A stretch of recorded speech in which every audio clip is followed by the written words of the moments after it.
So this idea of go really deep on your skill and really think about, well, actually, how good am I and how much better could I be at doing the thing I do, um, is quite a fascinating mindset.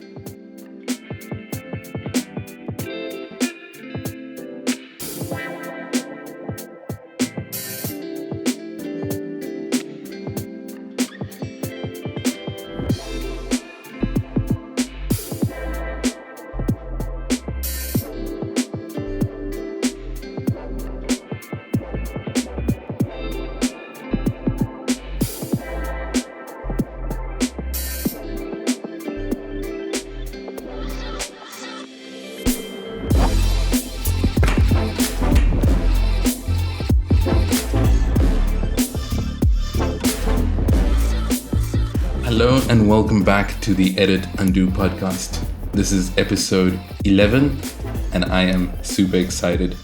We are speaking to a wonderful guest today. We're going to be speaking to Phil Barrett.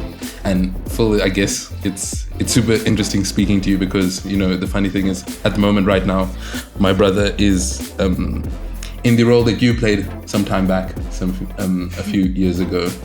My eldest brother Alex is now the head of design at ABSA, and not too long ago that was sort of your problem to deal with. And you know, I mean, you've made your moves since, and you're currently now at OfferZen. And I think, you know, there are a number of people in the industry who either have heard about you or who have had the honor of kind of like working with you. But I think this is going to be a really great conversation because, you know, you've kind of been through many different sort of environments and sort of seeing how UX actually plays its role in those different environments. But more importantly, kind of being a part of the movement as it kind of blossomed in South Africa. So I'm pretty excited to kind of explore this topic with you. But I think before we get to that, welcome to the show. It's really good to have you. Thanks for having me. Nice to be here. Cool. So I think like what I'd like to do, you know, we're going to have a chat about a number of topics. And I think one of the ones that's kind of shared between actually all four of us, James included, who's in the background, is creativity and the nature of creativity. Because, you know, our conceptualization of creativity as a society is not exactly clear because, you know, for some people it's the idea of painting and all of these visual arts. For some people it's a way of thinking. For some people it's just an excuse that people use to kind of procrastinate when they don't want to do things. And so hopefully we can kind of shine a little bit of light. But if not that, at least hopefully we can have an interesting conversation. But before we do dive into the whole creative aspect, maybe we could chat a little bit about your journey sort of into and through UX. You know, from our previous discussion, I know that you spent a little bit of time in London, spent a little bit of time in the US, and eventually sort of came down to South Africa. So I don't know, maybe you could give us a bit of that backstory. Okay. UX. It all began, believe it or not, in 1993. I'm that old. And I had a computer science degree and a communications degree. And the World Wide Web began. So I found myself in the lucky position to be able to make web pages, which not many other people could do. And I eventually fell in with a crowd at News International, which is the UK newspaper company that is run by Rupert Murdoch and is part of News Corporation, which is the global company, doing experimental web page creation and running an online service, a bit like AOL, only not as good. And that at that point, I had no idea what user experience design was or what interaction design was or anything like that. I'm not even sure that many people in the world did. Then I was lucky enough to get shipped off to the States to go and work for Rupert Murdoch over there. And we ended up, after he'd had some fights with Microsoft, we ended up making TV Guide, the TV listings website, for the internet. And this was hilarious because it was 1995 and the internet was accessed via dial-up modems. And the idea of why you would go onto a TV listings website with your dial-up modem in order to find out what was on TV was not very carefully thought through, shall we say. And it was quite weird, but a heap of fun. I was like having the time of my life, exploring New York City and making new kinds of web page and watching the internet unfold and having a great time. So anyway, eventually that happened for a while. Then I went back to the UK and I met somebody who actually knew what UX was, even though she didn't call it UX at the time. And she had studied at the Royal College of Art in London. She'd studied interaction design. And I'm pretty sure that that is the place where the term was invented, interaction design. And she said, hey, the way everybody's making the web right now, it's really crappy. And there's a proper way to do it. And I'm going to go and start a company that does it the proper way, and you should join.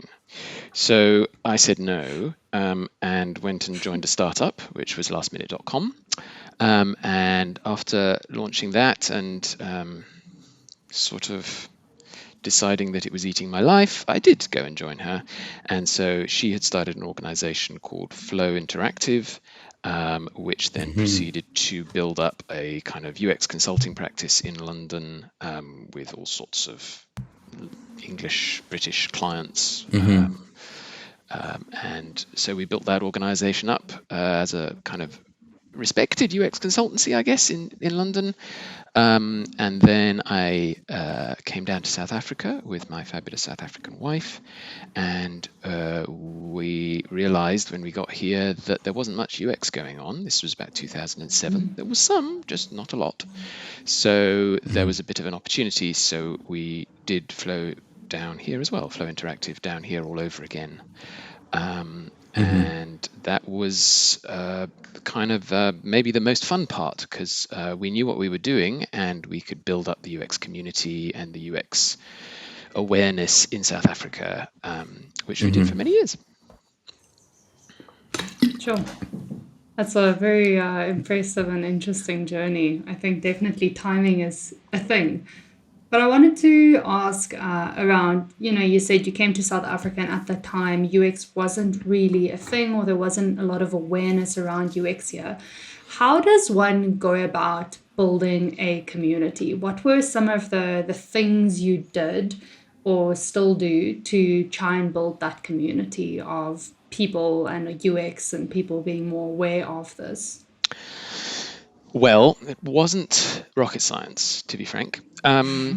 What had been going on in London just before I came over is that the UX community there had started to kind of crystallize a bit. And there were some community activities that were starting to take place. And it was pretty obvious to me that when you get UX designers together or people who are interested in UX design together with beer, they have a really fun time. So, and that was in London, right? And then, so I thought, oh, well, I'll probably do that, right? So I think I can't actually remember who the first UX designer I met was or how I met them, but somehow I did. And then I said, why don't we get together with beer? And what was fascinating is that relative to Londoners, South Africans are so sociable, right? So people say that, people from Joburg say that Cape Townians are standoffish, but people from Cape Town say Londoners are standoffish, right? And so I got a few people together with beer and I was blown away, right? I arrived and they were all already there chatting away, having the time of their lives. And I was like, wow, that's not quite the same as London, right? In London, they'd all have been sitting in different corners of the pub, staring at their warm beer and not saying anything. Here, they were just going for it. And so it was really easy, right? They just chatted away and whatever. And then I'm like, okay, well, this is cool. Next time round, I'll do a presentation about UX and then other people can do other presentations. And so off we went doing that. And people told their friends and brought their friends along. And really, the only thing I had to do was find a venue and organize a speaker every month. And then it looked after itself pretty well. There was a Facebook group which look, I'm just not into social media, so I really didn't do very much with it. But lots of people wanted to join it. It was kind of almost just a count. The only useful thing about it was how many members did it have, right? And we were counting up. It was like 200, 300, 500, etc. So that was nice to see. And then I had a blog, and I blogged from time to time. And then there was such a vacuum that was really all it took, and people were off and chatting, and there it was. I think it was pretty much Cape Town focused. I don't think that we really had much influence on the Joburg scene at all. But yeah, that's all I did. Interesting. That's really cool. And what's sad now, of course, is that in this time of COVID, all of those wonderful meetups, which are so much fun, and perhaps even more fun in Cape Town because the weather's better or something, can't happen or haven't been happening, right? And there's communities all across, well, at least the tech space, which is what I know, right, which have just kind of lost a bit of their va-va-voom because people can't get together so easily, or haven't been getting together so easily. I know, in the software development space it's true, and in the product management space it's true. And I think hopefully we're coming to the end of this nonsense, and we might start to see these communities kind of get reborn, and people start to interact face to face again, where you get this wonderful energy, and people do come away kind of energized, partly because of the beer and partly because of the meeting people that share their love of the topic. But getting that lot sort of back off the ground, not my job. I'm not going to do it again for sure, but the people who are doing it, enticing people out of their lockdown studies and so on is just that little bit harder than you'd expect, actually. Yeah, we've definitely noticed that with just getting people on the podcast. People are struggling to commit as much to sharing and being in a vulnerable space, or just a more social space. But what you were saying about the UX community, it's actually so amazing. We chatted to Makara, who's a service designer, and she came from an architecture space, and during COVID changed careers to move into UX and service design. And one of the big things she mentioned to us was about how open and just inviting the UX community in South Africa has been since she's joined.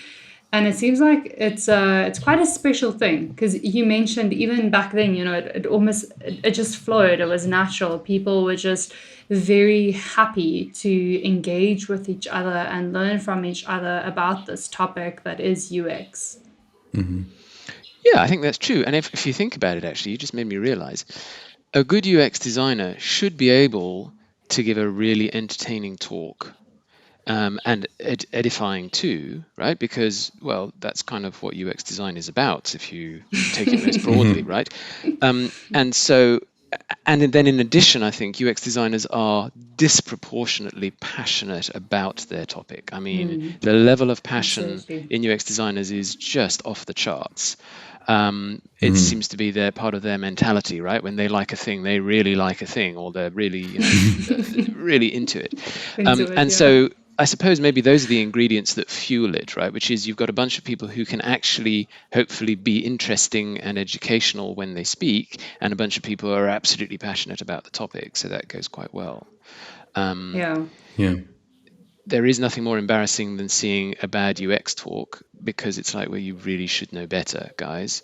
But they're quite rare. It's like the UX conferences. Some of the websites you see of the UX conferences, you go, my word, it needed a UX exercise before you guys published the actual website or content. That's very true. So I've got a little bit of a question, and maybe I'm kind of jumping ahead a little bit. And it's something that I've been thinking about that kind of came back to mind when you're speaking about how passionate designers are about, UX designers, but I'd say designers of all walks really, about their space. And it's that, like, I find often we're so excited and passionate about our space, to the point that sometimes, and maybe you can give me your opinion on this, we tend to ignore the things that are outside our space.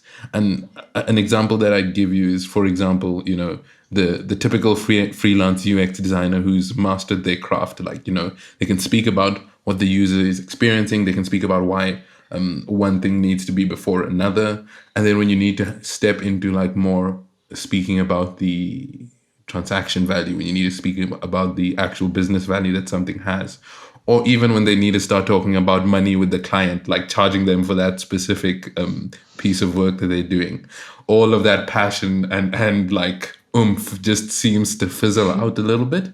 I don't know, is that something that you've experienced or have any thoughts about?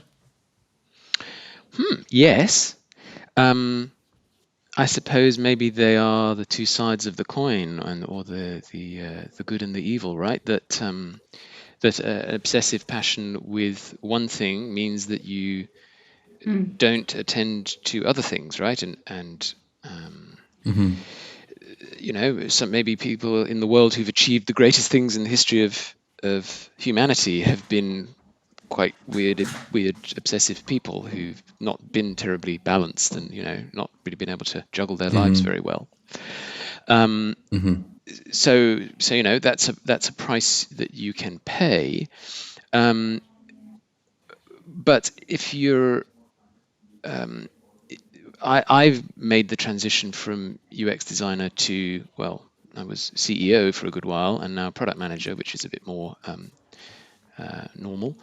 What you realize as a product manager is that if you're managing UX designers, for your designers, there is only one thing that matters, especially perhaps your more junior designers, which is the user experience right?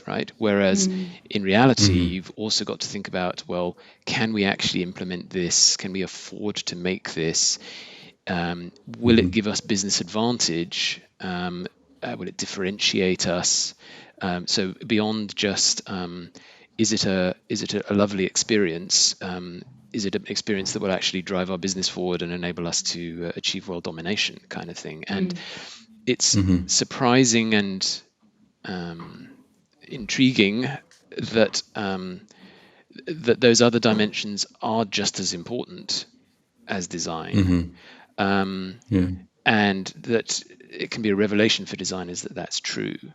But a good example is if you have a really beautifully designed website which falls over every time you visit it, will customers come back? And the answer is no, right? Is the fact that it falls over a design issue? No, not really. Only on at the very highest level, it's primarily a technology issue, right? So if you have to devote your effort and time and people and money to certain things in a business in order for that business to win, and one of those things is stop the website from falling over, the designers are often blissfully unaware of how much effort that takes or how much money that might take, and why the priorities are not about improving user experience at this time, and the developers are all busy doing something else, which is frustrating, in fact, for the designers whose passion and focus is what it is, but it is still reality. Yeah. And I guess that's true. I think the thing that you mentioned that I guess I want to just highlight a little bit before we move forward was that idea that almost like as the junior designer, you can almost be comfortable with being able to develop a beautiful experience and an experience that is positive for a user. And it's sort of more as you mature in the UX space that you sort of need to layer on your understanding of the business and the technology that surrounds it, because it can be pretty daunting as a designer to sort of have to advocate for the user, understand the technology, understand the underlying business, and it's kind of like all of these moving pieces that you essentially need to coordinate and orchestrate to develop the essentially like the final experience. Because in a sense, user experiences make everything work if you put it like very simply, which is a lot. Yeah, so there's sort of a soft skills and a craft skills division there, which I think is really important. And I think more junior designers if they have the luxury of working in a large organization that to some degree understands design, then they have the ability or the opportunity to work on perfecting their craft skills alone. And then as their seniority increases and their experience increases, then they can start to think about the business skills and the persuasion skills and the stakeholder management skills and so on that might go along with that, that actually make it turn it into a reality. There's a book by Peter Merholtz, Org Design for Design Orgs. That's the one, which is crushingly dull for junior designers, and I wouldn't advise them to read it. But for people who are trying to organize a design organization, it's absolute solid gold, right? And it talks about how, junior designers, it's mostly about craft skills, and then there's a number of dimensions of other skills that start to become more and more important. But if you are, as you say, a junior designer who's also freelancing, well, then you may find yourself quite bamboozled about, well, I did this thing for my client. Why didn't they want it? Why didn't they use it? Why didn't they like it? And it's because there's these other dimensions of, well, how persuasive was I? What were the other business priorities, et cetera, that they may not possibly be able to see. And that can drive people slowly insane. Yeah. Do you think that's why we, especially in South Africa, seeing a little bit more of an influx of service design, and it's generally, UX designers starting to be a little bit more curious around where the user experience starts and where it ends and overlaps? Well, I think service design is wonderful and very healthy. And I suppose a service blueprint is good at taking cognizance of the fact that you've got operations teams or customer service teams, and you've got layers of software down deep backstage.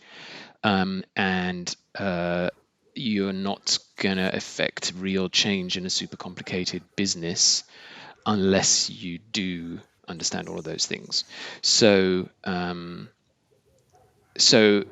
that regard, service design does, it takes a much broader perspective and is more, quotes, mature. I'm not sure if that is really a fair word to use there, but certainly has a broader perspective and faces more of the constraints that would stop a design from becoming reality. That's fantastic. But actually, the thing that also sort of just goes on in my head slightly is that deep, narrow expertise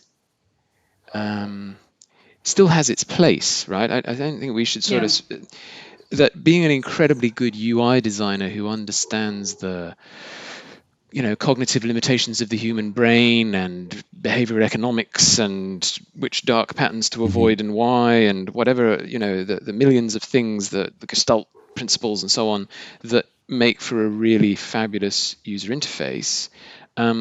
Those things are magic and super valuable and actually comparatively rare, and so respect to them too. There's nothing wrong with being a super talented craftsperson. Just make sure you're in the right situation to enable you to do that, and that you're actually really good at it, right? So saying, I'm a UI designer, I don't think about anything but UI design, but actually being a bit crap at UI design, well, then that's unforgivable. I guess you go ahead, Alfie. Yeah, I just wanted to kind of touch on something, and it's something that we kind of spoke a little bit about when we were kind of engaging the first time, and that was around the whole idea of sort of developing your career as a designer, and the whole idea of managers and individual contributors. Because especially in an organization that sort of has got a young design department, it can often be the case, or at least be perceived to be the case, that the only way up is through having people in your team or becoming a manager. And I don't know whether you've got any sort of experiences or thoughts in that space. Hot topic, right? Hot topic for anybody in a reasonably large organization. And I suppose actually, even if you're in a startup, if you're the only designer in a startup, the startup's going to get bigger. It's going to bite you at some point. Management. I definitely used to believe that the only real career path to real seniority and influence was via management. But I have changed my tune a bit. So let's start. Why did I think that? Or why is it still somewhat true, right? So if you are a great designer and you broaden your skill set and indeed learn service design and other things about how businesses work and so on and so forth, you you and you're really good at your craft, you will ultimately be able to do wonderful design. And then the issue is not can you do wonderful design, but how much of it can you do? Or how much of your knowledge and skill can you spread across your organization to ensure that you have the maximum impact on that organization? If you are a very, very talented designer who understands many things but sits in a corner and only deals with, the buttons down the right-hand side of page number 7, you're not really making as much of an impact on that organization as you could. So how do you enlarge your impact on that organization? Well, have a team of designers who report to you, let's say, help them with their project work, help them grow their skills, help them build perspective and knowledge and so on, so that your wisdom and your skill can be spread much more broadly. So it's like if you basically grow 12 extra pairs of hands. Now, it's not to say that the junior designers are robots, but still, you can manifest quite a lot of goodness through your team of designers. And so it's like, well, so what's the best way for you as a design leader to impact your organization? Surely it would be to manage other designers. And then if you are having a larger impact, well, then you are worth more to the organization. So you should be paid more. So if you want to get paid more, then surely managing other designers would also be the way to do that, because it's the way to maximize the value that you bring. But there is another angle, which is to do, I think, with systems, standards, that sort of thing. So the simplest example would be a design system. So a design system, you could, in theory, although in practice not quite, but in theory, create a design system which many, many design teams across an organization could leverage to create better quality, more consistent, more beautiful design without managing anybody. You could do it all yourself, and they could consume it, right? And then you've had a massive impact on the organization without managing anybody. So that's a kind of slightly thought experiment purist example, because if you did that, right, what you would have is a lot of people rejecting your design system, of course. But the principle is just the thing we're trying to explore here. Yeah.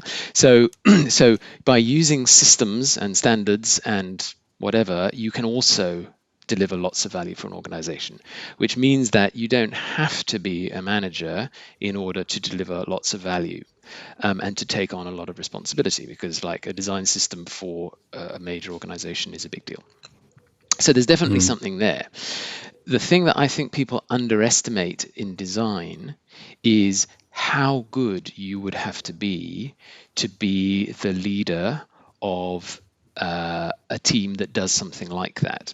And there's two things there. First of all, leader. I didn't say manager. So the people in that team don't have to report to you, right? They could be assembled from different areas of the business, but you are leading them. You are saying, this is where we're going, you do this, you do that, etc. So you're still defining how the group functions, even though you don't have responsibility for somebody's pay rise, let's say, right? There's different definitions of what management is. So you would need to still lead a team of people to do that, and you would need to be a breathtakingly good designer. You can't be quite good. Oh, I've been doing design for a couple of years, right? If you're going to do that kind of thing, you need to be amazingly good. And so don't underestimate saying I want to remain as an individual contributor in the organization because I'm really good at design. sure, don't underestimate how good you would have to be if you want to make a career as an individual contributor. It requires you to be, godlike in your design capabilities. Yeah. Because, well, I hope it's obvious from what I've said, really, but because it's actually really hard, and you've got such a lot of impact. I think that's so true. I have to say, it's funny that you're saying that because I had a bit of an experience like that while I was actually at AppZen. So, hopefully, I'm not speaking about anything I'm not allowed to speak about, but we'll see how it goes. So, it kind of like I kind of found myself, I guess, about a year and a half in at AppZen because I was working in the app team, and I kind of found myself with more capacity than I knew what to do with. So the things that I had to do on a day-to-day basis they weren't challenging me enough. I didn't feel, and I wasn't like able to express some of the things I knew how to do in what was required of me. So it sort of came to the point where I was like, we have this challenge in our design team. We sort of shifted from Figma to Sketch, and we needed to move our design system over into Figma. And so I sort of one day just told myself, I'm going to take this really seriously and I'm going to kind of like lead the charge on this design system and see how it ends up. Because if nothing else, I'll learn a bunch. And, if it goes right, maybe I'll make a little bit of a name for myself. And it's a completely different experience when you are a person who is contributing to like a specific, journey or specific area of an app, as opposed to actually building a system for a group of people. Like to me, the amount of knowledge it's not even in the same ballpark. I'd even say it's almost different skills because you can know how to actually design the thing, but knowing how to design the thing and explaining to somebody else how to design the thing is not at all even in a sense related. And it was one of the things that kind of convinced me that I needed to take a little bit of take the design that isn't design a little bit more seriously. And I guess that's kind of how I ended up where I am now. But I think what you're describing is very important. And I guess a follow-up question I have that's more based on my experience is like how do you actually get to a space or like who would be responsible to carve that opportunity out for a possible individual contributor? And let me maybe explain a little bit around what I'm trying to get at. Because my thinking is, if there is an organization that maybe, they have a design organization and they for example, they do have a growth track for managers, right? And that because I think that's pretty established in different disciplines, not just design. Like the idea that at a point eventually you graduate to the manager, and eventually that is a person who is slightly more valuable to the organization because they can influence a number of other people. But if you don't actually have the individual contributor role in your organization, how does that actually happen, or how does it eventually appear so that somebody can actually step into that role? I don't know if you can answer that. The answer would be it's managers who make it. Isn't that fascinating and meta in itself, right? So, the simplest level, managers are the ones who would make that role. It just goes to show how powerful managers are, right? The way that I shifted my opinion was two reasons. First of all, I met a designer who was good enough to be an individual contributor at a senior level. So when you actually see one, it's like, oh, I see. And secondly, I met a very remarkable HR or people person. HR is a bit of a legacy term there, eh?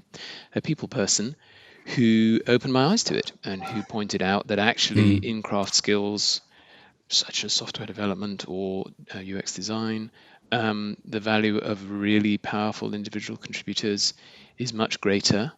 And there's some bits and pieces on the web if you find them. She showed them to me. I bet I don't know if you have show notes, and we can maybe add a link to the show notes. That's what they say in podcast land, right?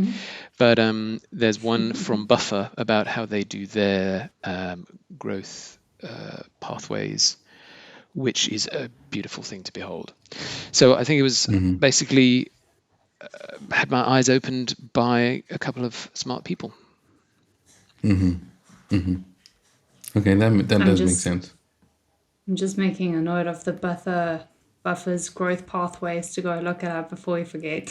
Cool. I do want to ask you a question, Phil, and I know it's a very tricky question probably to answer, and it's going to be completely subjective to what your experience has been like, your journey, and maybe you can help some of us that are at that tipping point or that point in our careers where I now want to decide, not me necessarily, but people like me in the same position.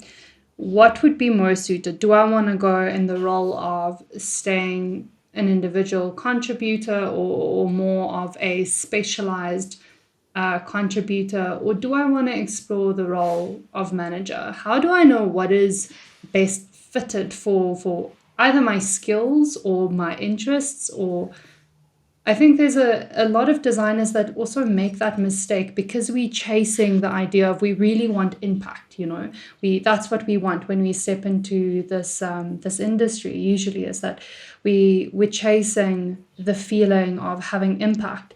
And it's that illusion that you need to become a manager to have that large impact. So then naturally I think I want more impact, so let me chase the role of the manager route rather than staying more disciplined craft person.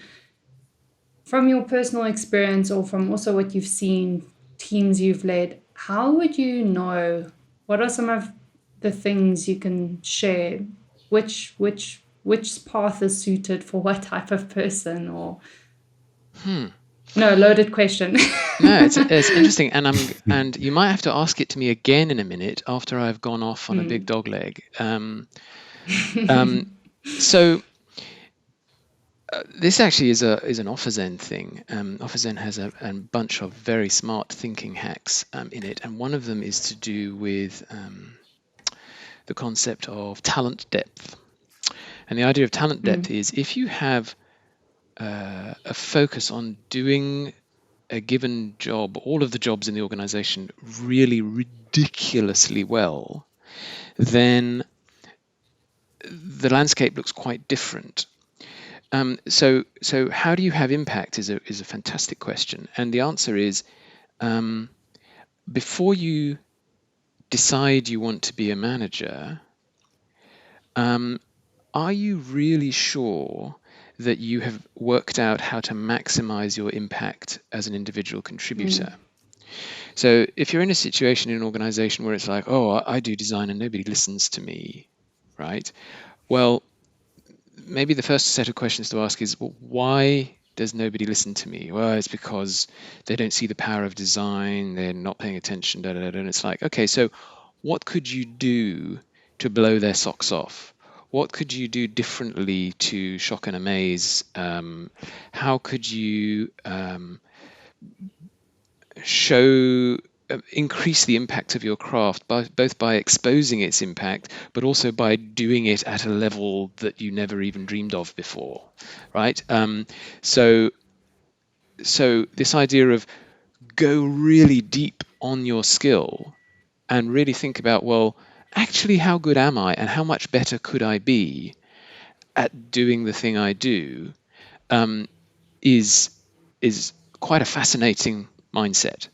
And I think that if people are distracted with, I want impact, I want seniority, I want respect, I want money, I want whatever it is, then, the way you get it in whatever organization it is by following the manager track, yada, yada, you're almost falling into the trap of adhering to the model that you're given instead of rethinking it, like perhaps the most powerful but also annoying UX designers do, saying, no, but why?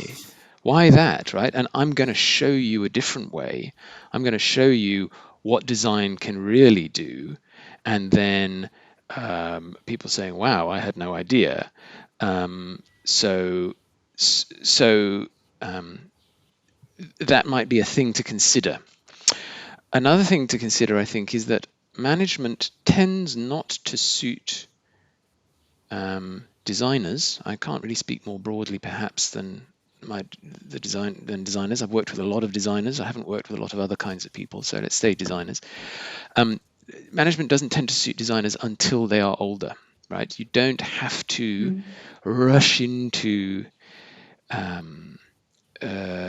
management positions and away from the actual craft and the artifacts that you're making and so on straight away. One of the things I've noticed, it's happened to me, and I've seen it happen to at least a couple of other designers, is that they fast track into some form of management position, and then later they backtrack because they got unfinished business with the craft. And when I did my backtrack, it was actually the part of my career that I enjoyed the most. One of the things I think that's interesting, though, is that you can get some of the skills you've learned by being forced to be a manager for a while enable you to be smarter when you do backtrack, because now you're like, oh, look, here's how I can make a bigger impact with my craft and so on. So what happened to me is when I came to South Africa, it's more fun to tell the story, right? When I came to South Africa, I'd been managing in the UK a team of like 45 UX designers. And I came to South Africa and I was managing a team of 0 UX designers. And I had clients and they needed UX design to be done, and I'd sold them some. So then I did it. And I had a fab time, right? It was just great fun. And I was able to use a lot of the skills I'd learned as a leader in the other organization about how you sell projects and structure projects and explain the value of projects and so on, as well as actually doing the work. And like I say, had a really, really good time. Arguably learned the most about my craft at that point because I was actually doing it. So there you go. Now that was the end of the dog leg. What was the question again? I do think you have answered the question, because I feel a sense of ease and peace in me. My very impatient self feels a little bit more patient now. And I think a lot of people listening will feel the same, whether they are in the UX space or another creative industry, because, you know, it's like you say, exploring how deep and far you can go with your craft is so important. And I think sometimes, because maybe your title won't change for a few years, it can very quickly instill a sense of impatience when that part of your career isn't changing. Your title, it stays the same. And then we forget that maybe that's not changing, but the growth doesn't have to happen on that level. It's happening at, you know, your skill, your talent, like you say, honing in and really going as deep and as far as you can in your set craft or expertise, and being, and just sitting in that space without the title changing. It's just a humbling reminder. Focus for me as focus well. on your own skills and talents and what you bring to the world, not on seeking the recognition. And that's how you will achieve a lot more greatness in the end, right? Creatives. Chasing around, getting people to acknowledge you and give you fat titles. It's like, sure, whatever, but are you actually doing the thing? Are you actually making the difference, etc.? It's a more interesting question. There's something I did want to bring up as well, which is just worth touching on, which is the concept of Mount Stupid. I don't know if you've ever heard of Mount Stupid. So it's an artifact of the Dunning-Kruger effect, which is about how people judge their own level of expertise.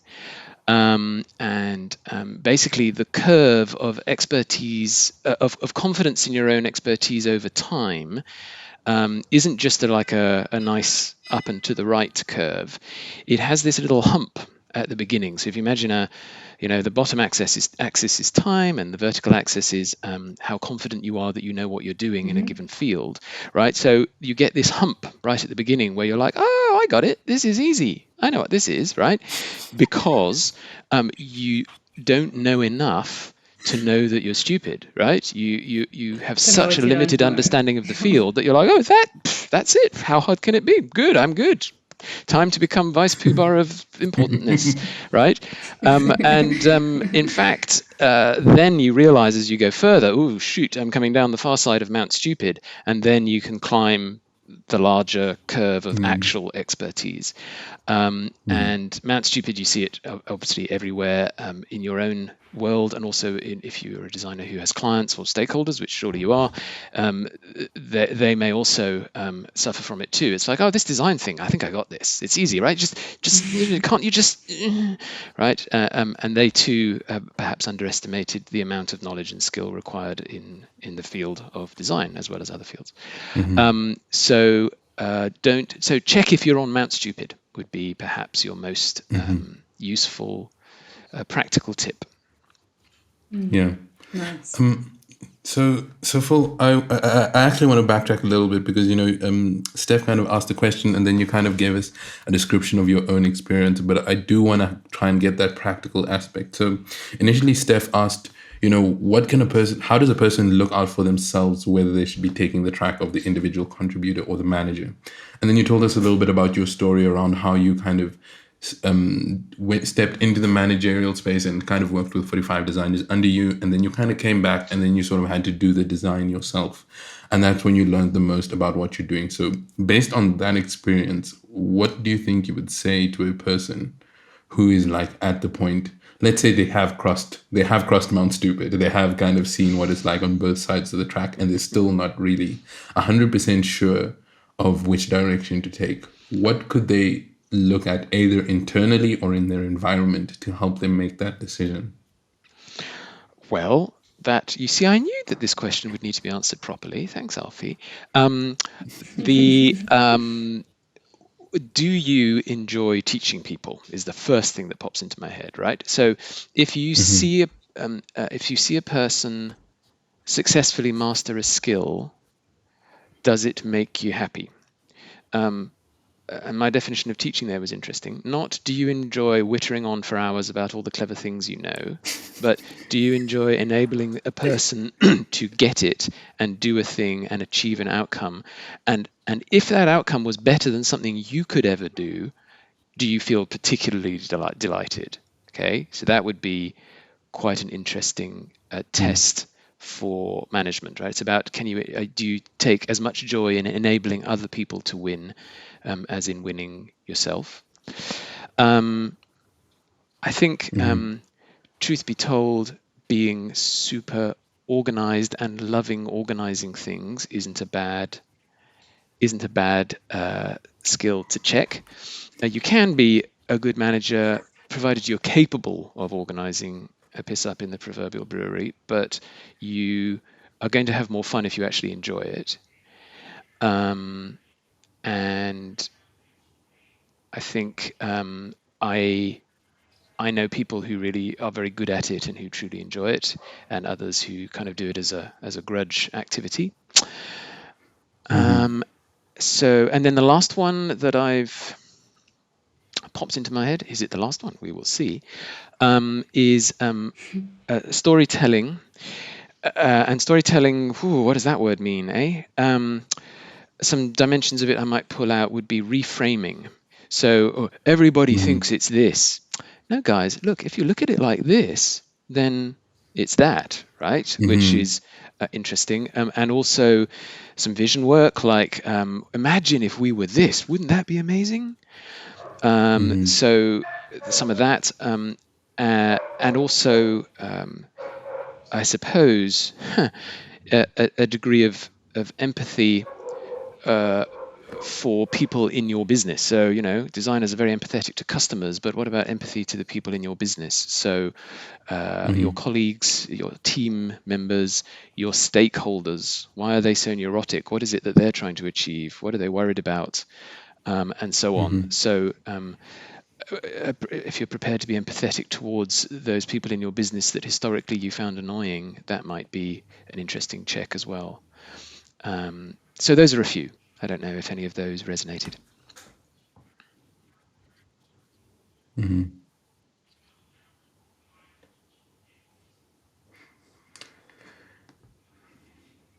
Yeah.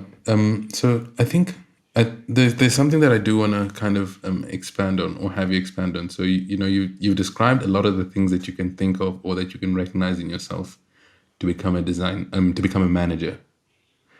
And I don't want to leave the people who are considering becoming individual contributors out, because I think it can be a little bit disheartening to see, like, these are all the things you should, if you don't have these things, then you're not a manager, stay an individual contributor, and can make Yeah. it feel a little bit negative. So I don't know, are there any things that you can think about from a person's perspective who, maybe they're in the situation where the organization has seen that this person is really good, we should try and push them to be a designer so they can a manager, so that they can make everyone else good.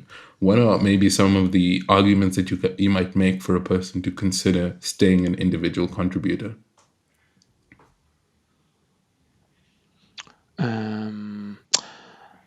Not a lot of books on this one. Well, staying. Okay, you got me there. And Stay an individual it's a tough contributor. one. It's a tough one. Stay an individual contributor. Weirdly, we'll do more in a minute, but the first thing that strikes me is, for now, right? It's not a one-way door. Just because you've decided I'm going to be an individual contributor for a while longer doesn't mean that you will never change that and choose a different move later in your career. So I think that a question to ask yourself is, am I happy to be an individual contributor for now, knowing that this isn't my only opportunity, right? I will get more and more opportunities to become a manager as I get older, because that seems to be what happens. So this opportunity that presents itself now is just the first of many. I don't have to take it or be doomed. You would also perhaps want to stay an individual contributor if if your happy place is in front of users or Figma or some combination of those, and your deeply unhappy place is in front of stakeholders and senior executives and that sort of thing. What that would say is, if you don't feel an itch to go and do those things where you're grappling with organizational realities and personalities and conflicts and so on, if you don't feel that you have to rush off and do that. Stay right where you are and study, do more courses in more areas of design to deepen and broaden your craft skills, and think about how you level up your design so that you can become, as I say, godlike in your craft skills. What would that take, and how much fun would that be? And hopefully the answer is lots. But I think, so how do you know when you're ready to become a manager? Perhaps you never know, right? Because you always do have to give something up if you're going to do it, right? You have to give up the practice you get doing your craft skills and that kind of deep sense of flow and being in the zone that you might get when you're doing your favorite craft skills and so on. And you might have to give some of that up. But you'll also perhaps sense that there is something that you've got an itch to do. And it's not just an itch to get paid more or an itch to get a fat title. It's an itch to actually change the way the organization works so that it's better, or help designers to improve their skills, or, So I don't know. Did I get close to a useful answer to you there? I think you did, and I just also want to say I'm not necessarily trying to catch you out or anything like that. I think of course not. One of the reasons why I asked it is because it's something that I think actually now I'm thinking about at the moment. When I moved from OfferZen to IoT Next, one of the things that really drew me to it was the opportunity to manage and to build my own team, right? And that was kind of like in a sense how Selling point. the role was kind of presented. But it's one thing when you're looking at an opportunity from the outside, and a different thing when you move inside. And so when I sort of kind of I started to see that right now, actually, one of the things they need more is not necessarily a manager, and more an evangelist, a person who can actually go around and do all of the road shows, and sort of introduce design as a concept and how it's valuable to the different aspects of the business. And I think that maybe could be one of the aspects of an individual contributor that you could consider. Sort of me trying to answer my own question is Yeah, that, like, nice. if you've got a story to tell about your discipline, or if you've got an aspect of the industry that you are trying to be a pioneer in. For example, like an area that I had a bit of interest for a while was around sound and design. And that's not something that very many people either do or experience. And so that's an aspect that, when you're figuring out a specific landscape, it might not be the best time to be also trying to teach somebody about that landscape. And so maybe there's a time when, like, there's an exploratory phase that is helpful to be an individual contributor when you are going to conferences, when you are giving talks, when you are trying to convince the different business stakeholders about the value of what it is that you're exploring, where it's good to be able to have the time to sit and think, to research, to study, and to explore, that really speak to the aspects of an individual contributor. Yeah, I think that makes a lot of sense. I mean, it is, what does it mean to be a design manager? You possibly want to split the concept of leadership and management. And it's quite hard to do that because the words are very intertwingled. But the leadership would be more about, where are we going? Why is this important? Hearts and minds, motivation, convening, building a team spirit and a excitement about the direction, and pulling people together to follow that path. Whereas management would be about enabling them to follow that path. So, are they? Do they have the training they need? Do they have the tools they need? Are they worried about something? Are the processes working? And so on. You can't. You certainly can't be a very good leader if you haven't truly understood the value of design, I think. And so if you're saying, well, before I step into a design leadership position, I want to practice at design leadership, that makes a lot of sense. Yeah, that's I think a really good point that you make. Up until now, we've spoken a little bit about your journey, sort of bringing the flag of UX down to South Africa, and your experience with Flow Interactive, kind of convincing South Africa about the value of it, along with a number of other people, and building the community. And then we sort of dove into the nature of management and the individual contributor dilemma. And then something that was pretty interesting that I think we spoke a little bit about, which I think we can delve into a little bit more, was this sort of thing about wanting to make a dent in the universe, and especially that aspect in the realm of creativity. Now, just to be clear, we're stepping a little bit out of the UX space, and now we're speaking about creativity at a little bit more of a general level.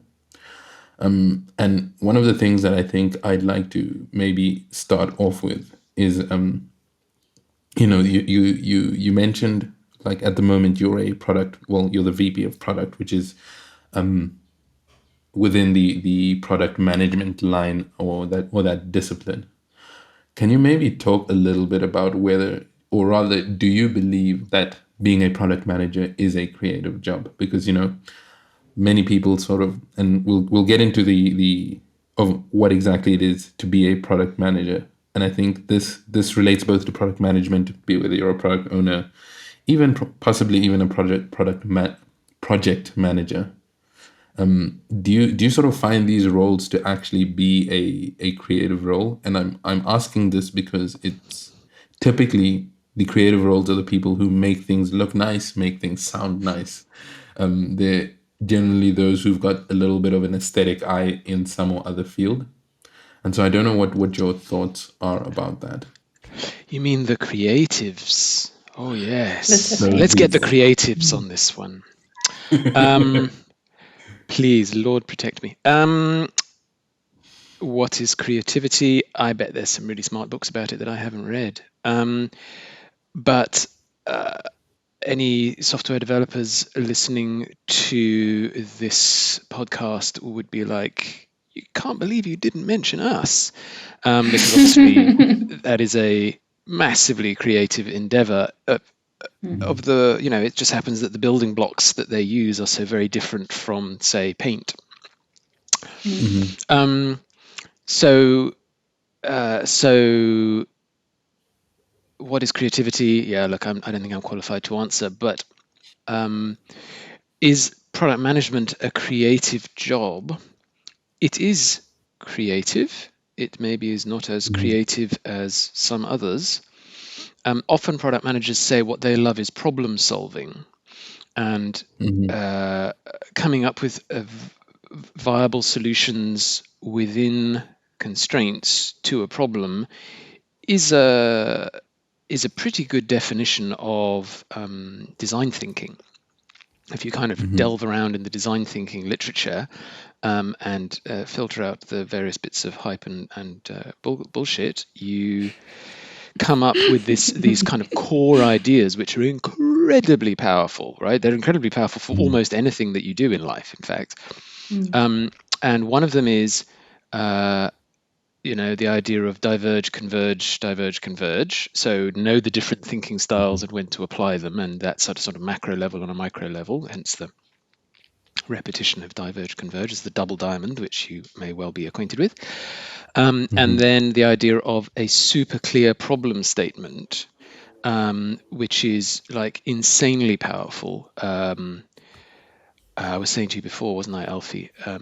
In life, you seem to go around in circles and revisit the same places again and again. And if you were looking down on you from the top, you might say, oh, look at that. There's Phil walking round and round in circles. What is the point? But if you're looking at it from the side, you realize that actually I'm going up a spiral staircase. So I'm busy, actually, I think in the last sort of 6 months or so, or maybe 9 months, re-experiencing the power of fantastic problem statements. And creating a problem statement is creative, and then finding solutions to a problem statement is creative. And then the last bit there, constraints. So there's a very famous Charles Eames quote about, design is nothing but constraints, and good design is about a designer's willingness to engage with those constraints and so on. So the idea that the more constraints you've got, the more creative you have to be to come up with a good solution that fits them, would be another example of creativity. So is product management a creative role? Yes, it is, if you define it like that. That makes sense. I actually have a question exactly on that topic. So if we take this definition of creativity being problem solving and working with constraints, it seems almost as if anything can fit in that definition. If I'm an architect, I'm working with constraints. If I'm a waiter and there's a lot of people on the floor and I'm trying to solve the problem of how to carry, a bunch of stuff on one tray, there's problem solving with constraints.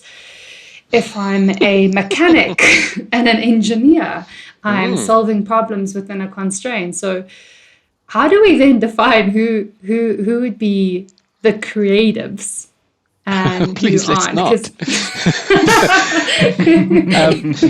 No, but it's a really, really good. Yeah. So human beings are all creative to some greater or lesser extent, right? In that they do solve problems.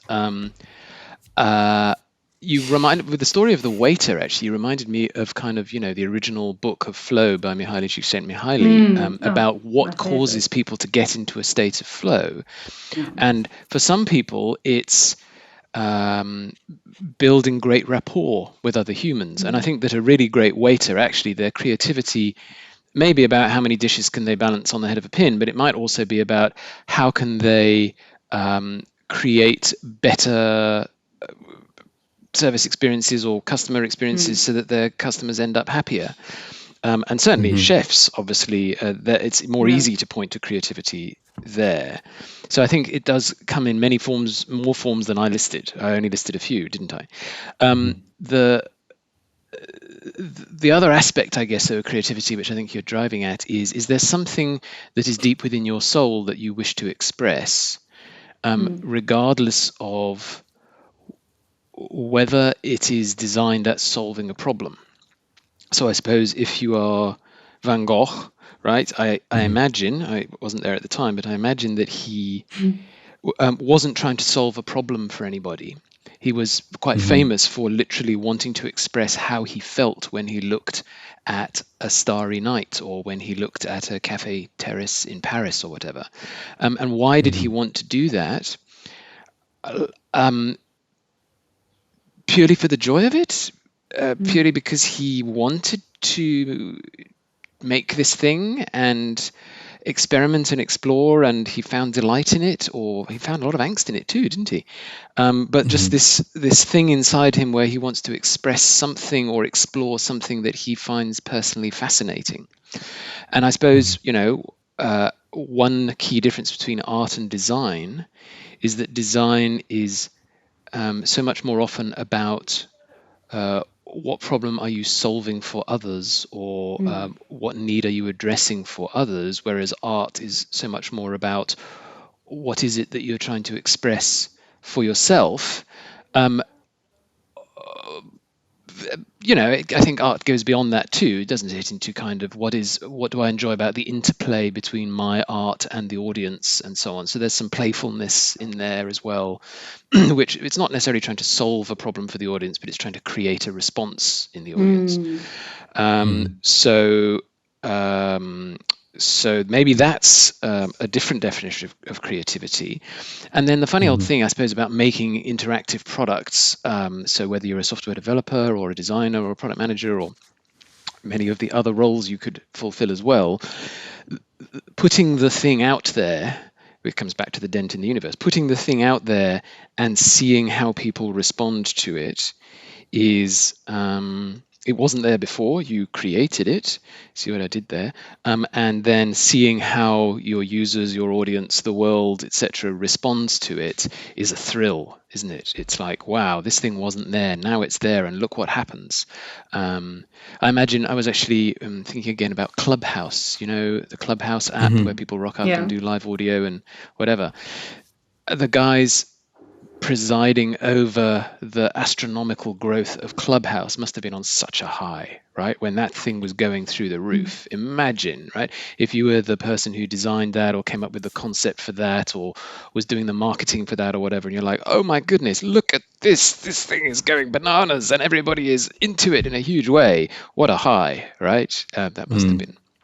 So various interpretations of creativity. So I want to try and do a thing, and I guess it's a thing that I haven't necessarily tried to do on the podcast before yet, but I want to almost explore a set of connected ideas, and it's around creativity. But what I'd like to almost do first is speak about creativity and what it is, and we'll try to define it, but not in the sense of a job or whatever, but what it means in terms of human beings. But then I'd like to speak a little bit about some of its positive aspects and some of its negative aspects, because sometimes, we seem to put creativity on a bit of a pedestal. We say, children are born creative and they're all creative and everybody's creative and creative is beautiful and all of that. But we never speak about what are some of the negative elements of that. And so where I'd like us to start a little bit with is like, I guess I've got my own conception of what creativity means, but I don't know if you've got like a kind of way that you generally think about creativity. I'm not sure I understand the question, but you did make me think something else. Okay. Which is, Sure, we put creativity on a pedestal, except society as a whole, who's earning the big bucks? How does society reward humans, right? They don't reward, actors or playwrights or even artists very often. You often hear of, a struggling artist, etc. So very often society doesn't put creativity on a pedestal at all. It undervalues it enormously. And people who decide to go for those kinds of creative careers, maybe the second type we were talking about, which is where they want to express something and create a sensation, a feeling in the audience. So it's about how they feel or how the audience feels. Are often picking a career track that ain't going to be very well paid. Sometimes they make it big, right? And they become a massive, super fantastic movie star, or they become Damien Hirst or whatever, and they break through and they make millions. But, those are like the 0.0001% of people who've followed creative career tracks. And it's a tough life very often. And why, what I think is also interesting is if you imagine that nobody did it, right? That it's like, okay, well, society doesn't value this much. You don't get paid much. If nobody did it, what would life be like? The answer is probably utterly unbearable. So isn't it curious that people choosing the most creative careers of all, such as the arts, in general, so be it writing or painting or acting or those kinds of things, are taking this enormous risk with their lives in order to produce this thing, to create this thing which makes life worth living, and yet at the same time is so often rejected and ignored and not rewarded. And I think what you're kind of describing speaks a little bit towards, I guess, the idea I sort of had. So I guess in some of my readings some years back, I was pretty interested in personality psychology, and creativity is a relatively big aspect of that. And so how they kind of think about or define creativity is the ability to come up with divergent ideas from an original trigger or from an original source thought, or what's the word? Something that a sense picks up, whether it's something you see, something you hear, or a thought. So one of the tests that they use, I mean, even in some companies, is kind of like think of as many white edible things as you can, and then you can rate a person's creativity by the number of things. And it's funny because it's such a simple thing, but it very effectively measures the creative capability, because it's like, how many things can you think of that are white and edible, but also how different and creative are like how separate are they from the original idea than the average person would think about. So you can actually quite effectively measure a person's simple cognitive creativity from that perspective. Now, this is not to be confused with how good you are as a designer or your aesthetic capability. This is necessarily about how you think. And so how that sort of links to what you're speaking about the starving artist, essentially is, if you have this person who's extremely creative, they can hear about, one thing, and they get a bunch of ideas that the normal person would not even nearly connect with that. Which in a sense is good when you need to come up with new ideas and nobody in the room knows how to solve the problem at hand, right? But it starts to become a little bit more challenging when you actually need to start actioning your ideas. Because when you think about this first thing and you start designing it, and then you think about another thing and you're like, which one do I need to design? And then another thing comes to you and you're like, maybe I should follow that one. And another one comes to you and you're like, maybe I should do that thing. And so there's this sort of aspect of creativity that sort of makes it difficult to kind of like focus what you're doing. And I think that is one of the reasons why a lot of people who are pretty strong from the creative side of things struggle with execution, because it does require a more focused mindset. I don't know, let me maybe stop there and hear if either you or Steph have got any thoughts on that so far. Steph's keeping quiet. She's got a little enigmatic look there, so I'll go. I yes, that's true, isn't it? There is nothing that annoys. Just a very concrete example, there's nothing that annoys engineers more who are trying to ship a finished product by a deadline than designers coming to do divergent thinking as the deadline approaches, right? So don't diverge when your project should be converging, and don't converge when actually your project should be diverging. That second one is much harder to achieve. So many normal humans love to converge. Often those humans are called clients if you're a designer. What they wanted, they hired you to give them an answer that makes them go, wow, that's exactly right. And then you're done, right? And they prefer it if you did it in about 20 minutes. The fact that you are diverging and you don't know the answer and you're wandering around Solution Island looking for the optimal path and all that stuff, they're like, this is driving me insane. So so divergence and convergence, clearly a thing, and knowing how to master that would be a useful skill, wouldn't it, as a designer, right? There is a time for diverging and converging, and it's baked into design thinking, so you should master it. The other thing, though, that did strike me there is ADHD.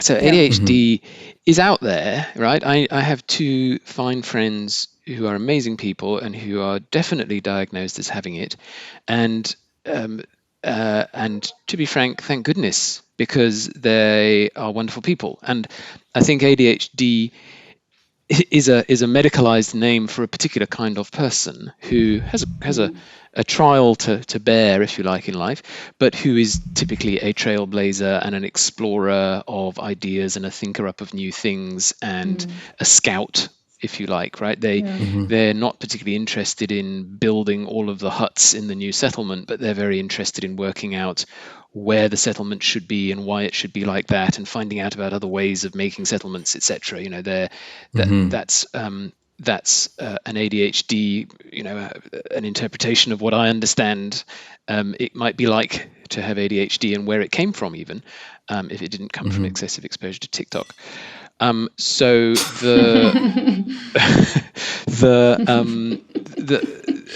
having ADHD is a blessing and a curse, isn't it? And being highly creative is a blessing and a curse. And how do you deal with your own unique strengths and weaknesses? Perhaps a technique or a concept that I just like to think about is coping strategies, right? You are not going to be perfect in every regard, and you may find certain things a struggle, but if those things are stopping you from achieving what you want, you need coping strategies to help you deal with them.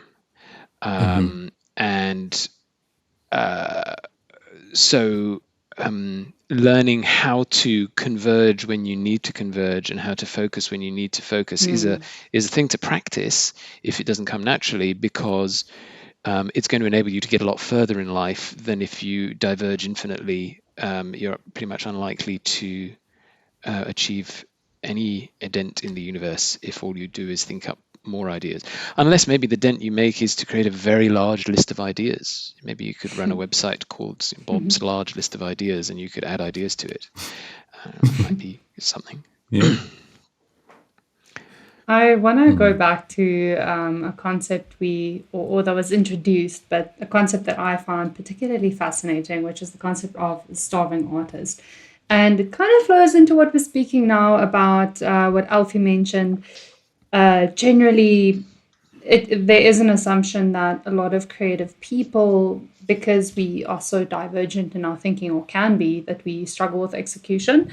And then we also spoke about, or Phil, you mentioned, it's really that skill that actually is skill, but also it's a coping mechanism as well to help yourself hone in and stop the divergent thinking and become more convergent.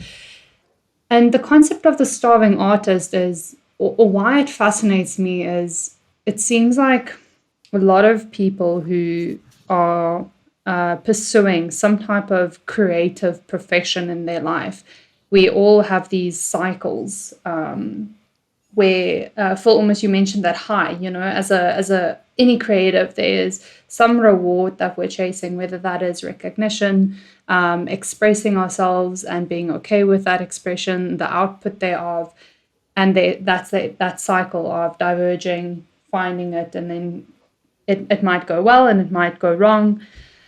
I don't really have a question. I do want to explore and hear what your opinion is about the stigma of the starving artist, because it is an age-old stigma. If we think about Van Gogh or Michelangelo, there's so many very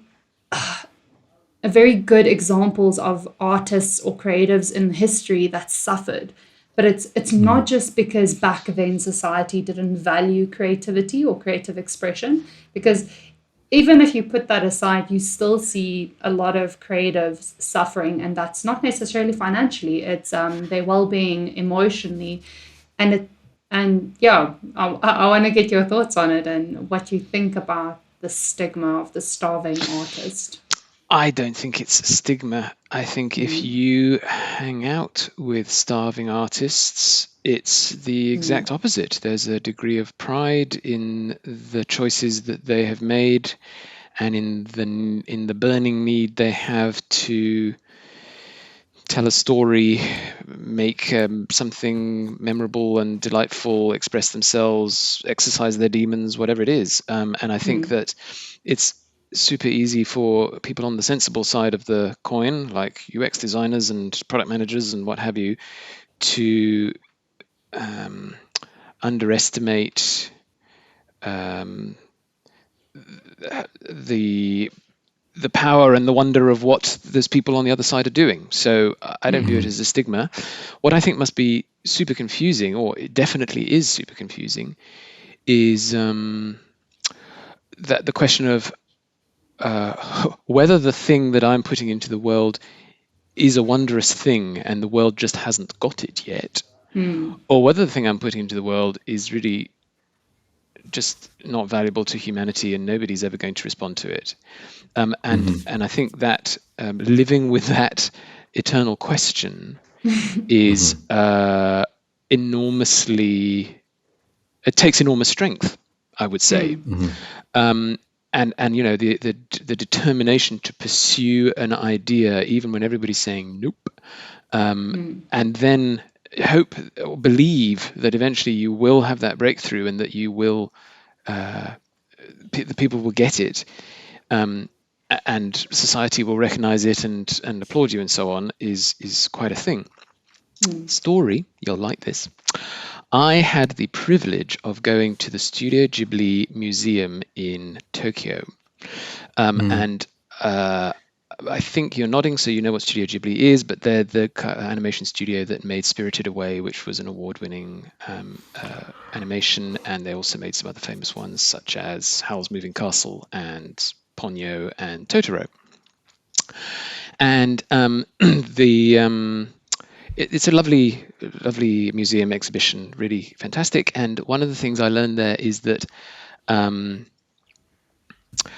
I've forgotten his name at the moment. One of the sort of leading creative light and founder of it had created a character which he called the Jibulibuli. And a Jibulibuli is a little green, ugly, grumpy sort of fetus thing, right? Which is a kind of demon. And it is the demon that attacks the creative person to sow doubt and uncertainty before their masterwork has been released into the world and people have reacted to it. And there's actually a little exhibit in the museum of his desk, a sort of notional desk piled high with papers and paints and sketchbooks and so on, and also kind of with various jibulibulis kind of dotted all over it and hanging onto the chair and whatever, these ugly little green fetus characters with grumpy little eyebrows, who are all there trying to sap his belief in his creative work. So living with a jibulibuli is hard. People should get some respect for that. I want to just comment a little bit, building on what you were saying, Phil, and kind of speaking towards Steph's question about the starving artist. I remember listening to a little bit of a story, or well, not a real, almost like a fable about how you can think about creativity and its value, and one of the reasons why the concept of the starving artist sort of comes about. And it was in my exploration of personality psychology. So if you think about all of the different evolutions of a specific species or race or whatever it might be, each evolutionary permutation is almost that species' attempt at solving a problem, right? And so how you might and just as a quick example, for example, a specific species needs to be able to get away from a predator. Some of them become really fast at running. Some of them become sort of learn how to fly, right? So we can think about some of the aspects of our personality like that. And so creativity essentially is a cognitive means of problem solving when the physical world does not present us with solutions. So it's essentially a way of thinking where you see connections that are less evident to the rest of the society. So say, for example, we are a small little village and we usually hunt. And at the moment, our hunting method is not very effective. Maybe we're just using clubs and throwing stones, right?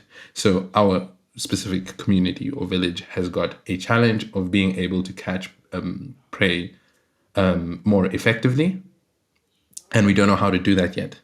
And so where the value of the creative person comes in is they essentially think of different ways of hunting rather than doing the actual hunting itself, right? But the difference between the person that's creative and the person that isn't is the number of possible ways of hunting that they can come up with.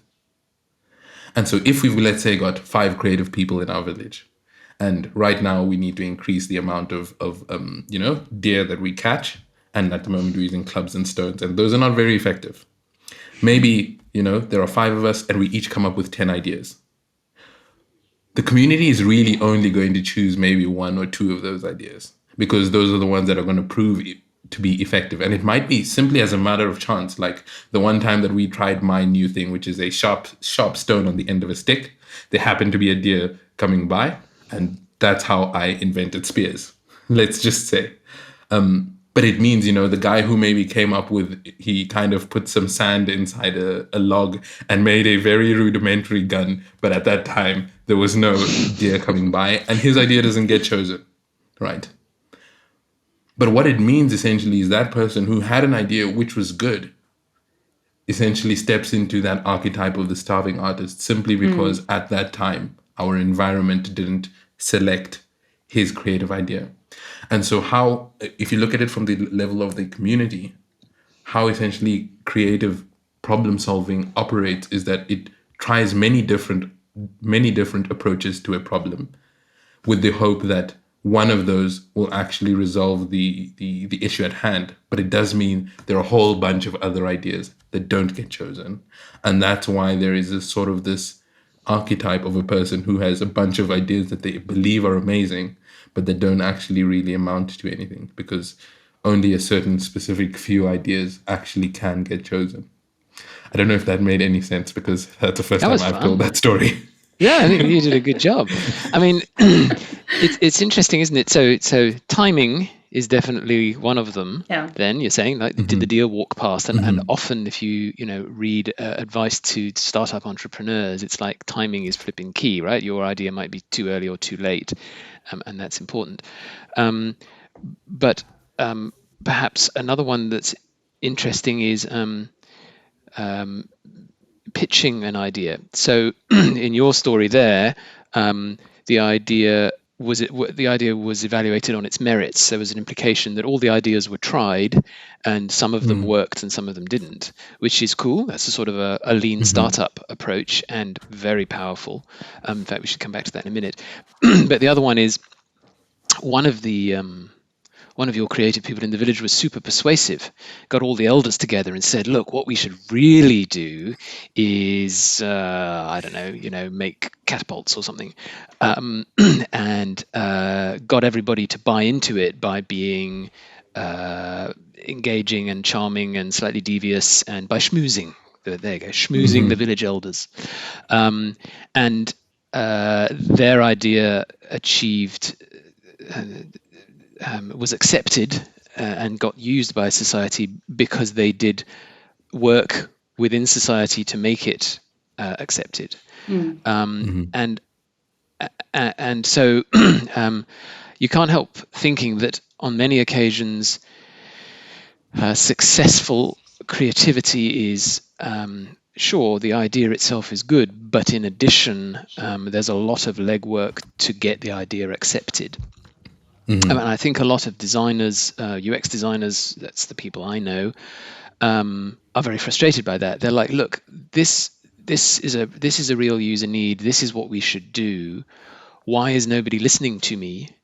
And why is nobody listening to me, I guess, is perhaps what Van Gogh also was saying as he was painting and so on. This idea that you've had ideas that most people can't have, and then how does that gap get closed?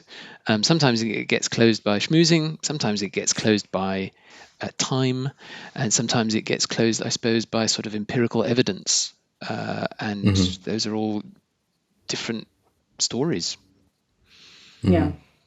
And you raise a very important skill there that any creative should focus on, which is the skill of communication, articulation, or essentially storytelling, right? Because it doesn't matter how good the thing is that you want to sell to a person, an audience, a company, an organization, but it's essentially how you tell that idea or share that story and the buy-in you'll get from that.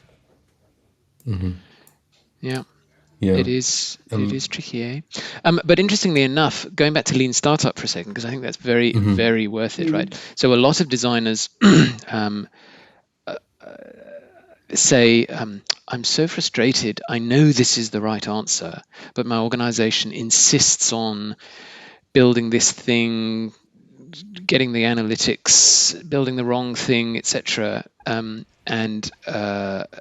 eventually, I know that if we do this right, we'll come round to a point where my idea then becomes evident as the right one. And that one amuses me or fascinates me because it's absolutely right. So Lean Startup is a mechanism for forcing good ideas to appear and to triumph ultimately, in that you try all the obvious stuff and none of it works, and then you're like, oh crikey, well, what am I going to do? Well, I suppose maybe then this, and you've learned a lot on the process, so maybe this is what I need to do, right? And so Lean Startup is this sort of extreme system for forcing a creativity to happen, and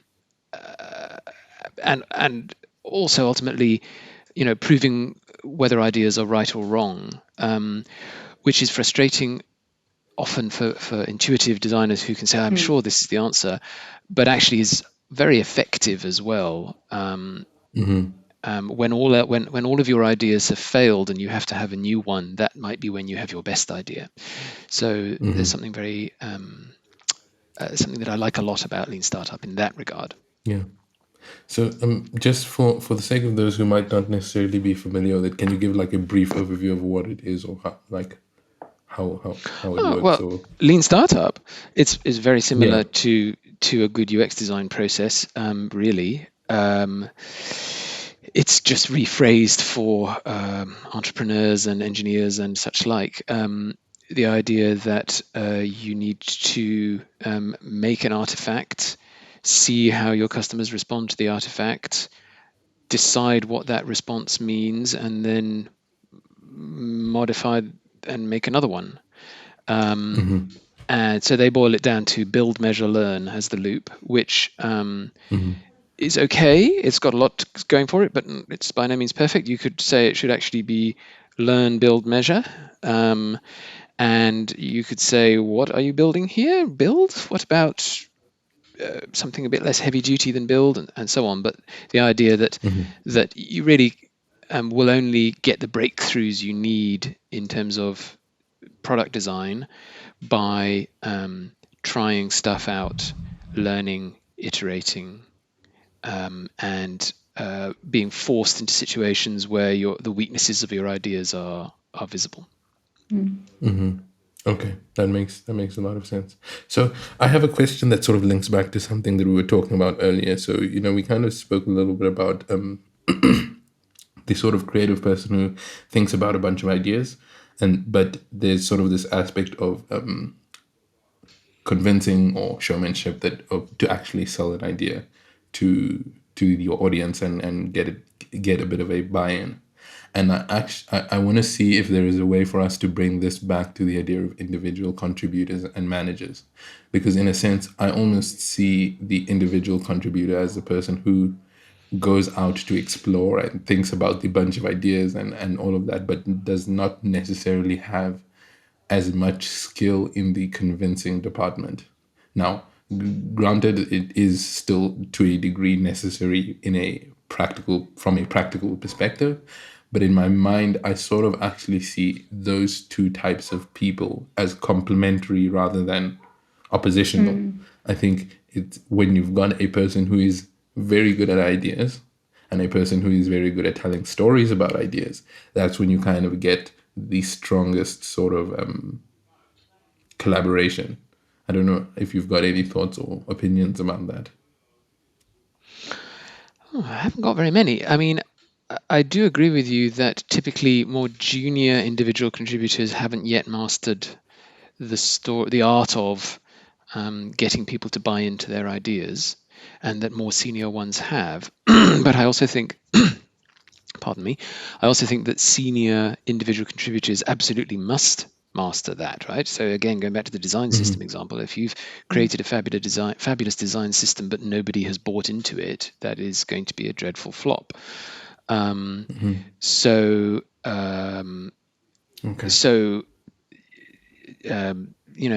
building buy-in through storytelling and through socialization and so on is pretty flippin' important for an individual contributor if they want to make it all the way to the top of that particular pile. Fair enough. That makes sense. Yeah, I think I guess where my mind was going, and I mean, I definitely could be wrong about it, was a person in the role of a manager focuses a lot more on the people in the organization, be it their team and the people that their team engages with. And so maybe has got a wider reach, but that may not necessarily be the case. I think the important thing that I was pointing at is less to do with individual contributors and more to do with creative people and, for lack of a better word, salespeople working together. I can't help wondering how Damien Hirst did it.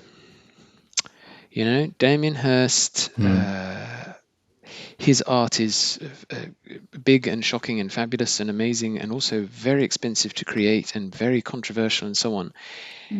Did he achieve fame purely on the merits of his ideas, or did he achieve fame by persuading people to engage with them successfully? If an artist comes to you and says, what I want to do is cut up a cow, put it in a glass box, let flies eat it, and call that art, right? Did people just say, hell yeah, what a brilliant idea that is? or did he have to, how did he get people to accept that this was art? I literally don't know. In fact, I know so little about creativity when it comes right down to it. Why are you even asking me? But you've got to wonder, haven't you? Yeah. But look, I mean, it's been interesting, and even if we may not necessarily have all the right answers, we've definitely touched on a few interesting topics. Cool. I think, yeah, we'll probably be sort of stepping into the closing stages of this discussion because it has been a little bit of a mouthful. So maybe I'll drop one more question, and then Steph, if you've got another question, and then we'll kind of try and wrap things up. So my question for you is a little bit more around sort of the management area of like working with creative people.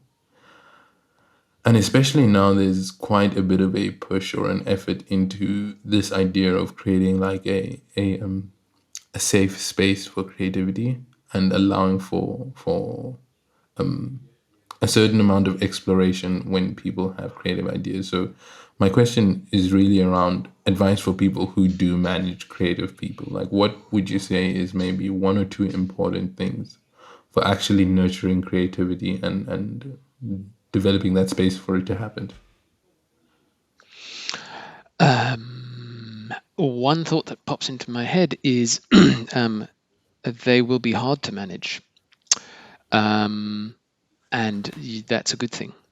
So creative people will permanently be saying, but what if we did it this way? Or I had this idea about this other thing, or whatever, right? And if you shut that down, well, then they won't stick around very long. Or if they do, their creativity will be squashed, and then the value that they bring will cease to be. So creative people are hard to manage, and that's just fine. That's the way of it, right? People do sometimes point to the BBC as being this extraordinary organization which manages to create just the right environment for creative people, because they know that you have to leave space for weird and unexpected things to happen, and somehow the organization hangs together, and actually it has a wonderful feeling. I used to work there, and it's got this unique, lovely, special feeling that very few places in the world have got. Presumably Pixar's got it too, right? But this idea that yeah, there's going to be some crazy stuff going on, and you don't need to clamp down on it. That's okay. Um, and then I suppose another thing linked to that, though, is this idea that you need to create environments where creative people can thrive. And a lot of agencies are good at that. On a simple level. Like if you ever go to Ogilvy Interactive in Cape Town, absolutely breathtaking environment, with a bar that's open every night as well, for to inspire creativity. It's like being inside an MC Escher painting. It's breathtaking and fabulous, and a culture of creativity and so on that goes along with that. And then I think another very famous one that's needed is psychological safety. So because it is so hard to be creative, and because creativity does require you to be wrong a lot and to be misunderstood a lot and so on, then creating an environment where that's okay is absolutely key. And a very effective way to create psychological safety is for the manager to be particularly okay with being wrong, which is perhaps very different from traditional concepts of what your manager is like. Your manager is always right and knows everything and is incontrovertibly correct and true and has authority, right? Whereas if you want to create psychological safety in a creative environment, well, the manager has to go first, right? The manager has to admit failure, mess up, try, put a thing out there and for it to be a bit daft and wrong, and tell stories about ways that they failed, and then actively be seen to support people when their idea isn't quite right, etc. So those ingredients can really make a huge difference. And if you read about how to do design critique and so on, again, Pixar's supposed to be the masters of this, right? It's not about your work is shit, right? Which is the classic wrong way to do critique. An interesting variant of that is I know you can do better, which is a way of saying this piece of work is shit, but I know you've got this in you, which is that's harsh. It's not harsh. It's tough. It's tough love. Let's put it that way, right? It's tough love. And then a more gentle way is just sort of have you considered ... and why don't you also try, etc., etc. So those those things, I guess, are quite well known. Yeah, that's great. Right, I think that brings us almost to the end of the conversation. I just want to take a moment, Phil, and express gratitude for this conversation, because even though you might not think, there was a lot of wisdom shared. I think managers, designers, juniors, seniors, all alike, there was a lot of topics raised here and questions answered from your own personal experience that you've had, that either is going to bring someone a little bit of comfort, inspire someone, or just help them settle a little bit of inner doubt that they might be experiencing. Or it's just a feeling that you're not alone, right? Because that's something a lot of creatives think, that they are experiencing a lot of struggle alone, or all these questions. So yes, thank you so much for sharing with us today. I'm almost a little bit sad that I didn't get to meet you and work with you when you were at AXA, considering we crossed ways, or offices, or spaces and teams, should I say. But I'm still very grateful that I got to meet you today and chat to you. Well, that's lovely. Thank you. Thanks for the opportunity. I do hope that I helped people feel good or better or smarter. That's the whole point of doing it. So let's hope it works, eh? That would be really cool. And Stephanie, what's to say our paths won't cross in future? It's not Absolutely. over, right? Yeah. Never. Alfie too. Who knows? Definitely. And I hope so. I've chatted to a number of people who've worked with you. People who have crossed your path, and it's always been good things. Especially, one of the people who, like, I sort of see where he gets some of his leadership style is Stuart, and he was our leader for a good bit of time, and I see like some of his leadership style in some of the things that we've spoken about today. But again, I think I'd also like to say thank you very much for making the time. And, you are a very busy person, but we appreciate you being able to give some of your time to both us and the rest of our community. Thank you for the opportunity. And then one last thing, if people want to reach out to you or connect with you, is there a specific place they can go to find you? Apart from your home, of course. I'm not disclosing where that is.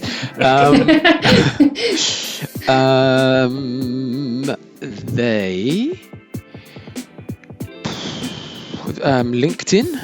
So as I say, I'm really not a huge fan of social media. I think I've been there, done that, concluded it was evil. But LinkedIn, I do definitely hang around there.